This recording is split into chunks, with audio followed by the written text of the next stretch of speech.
Ano yan, Paris? Sarap ah. Wala akong pera eh. Itlog kanin. Ha? Hindi mo nang madumi, grabe ka naman. Ba't lumalayo ka sa akin? Kakain ka? Oh, opo. Bakit po? May... Wala po akong pera. Di, ako. Ha? Kakain ikaw? Opo. Ala, bigyan mo na ako? Kung kakain ka, kain. O, hingi ka na ng sabaw. Ano yan? Kayo, Bigyan mo ako? bibigyan kita kain. Sige. Bigyan mo ako pagkain. Opo, opo. Sige po. Akin to? Opo. Sige, kain ka na. Samahan mo muna ako. Hindi na, kasi solo flight ako. Saan ka solo? Solo flight nga eh. Wala, hindi ako pwedeng may kasama. Bakit? Kaibigan lang eh. Hindi na, kumain ka na lang. Ano na ako? Tropa-tropa. Ay, solo flight nga ako. Eh, pwede naman dalawa flight. Kain lang eh. Ay, kumain ka na. Hindi ka na sumogi. Bakit? Saan ka pa pupunta? Siyempre, may patutunguhan ako. Saan? Doon sa destinasyon. Oh? Korea. Saan? Korea? Oo. Ako Japan. Asan ang pamilya mo? Gagawa pala ng pamilya? Oh? Oo.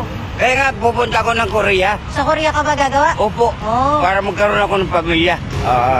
Kumain ka. Halika na, libre kita. Libre kita. Binigyan ka kasi ng po. Ako pala libre mo. Ala, ba't ka galit? Eh, ayaw. Kumain na kasi ako. So, gulay? Ayaw mo na? Ayaw. Ba't mo ako binigyan ng 10? Wala ka naman pala masyadong pera din. Pareho tayo. Para kumain ka. Ikaw, Kumain na ako. ano ba meron dyan? Silip lang ako. Karton, panapin. Ah, doon ka natutulog? Oo. Usap ka, halika. Ano ang bibilin mo, sir? Sabihin mo sa akin. Very simple. Ano? Damit? Ano pa po? Pants. Pantalon. Bibili tayong pantalon. Ano pa po? Baka mabigla. Halika, shopping tayo. Ayaw ko. Bakit? Mabigay ka pera? Oo. Ako may pera ako. Ako may pera din. Binigyan mo ako 10. Oo. Halika na. Mamimili tayo ng gamit.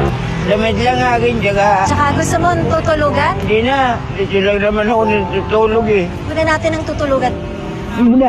Huwag na kasi. Ito lang nga. Pwede ko ba siya kunan ng tutulugan? Depende po kung may kamag-anak siya. May kamag-anak ka ba? Malayo pa po. Anong gusto mo? Sabihin mo sa akin, tulungan kita. Diyan siya nakatambay sa may kalsada na yan.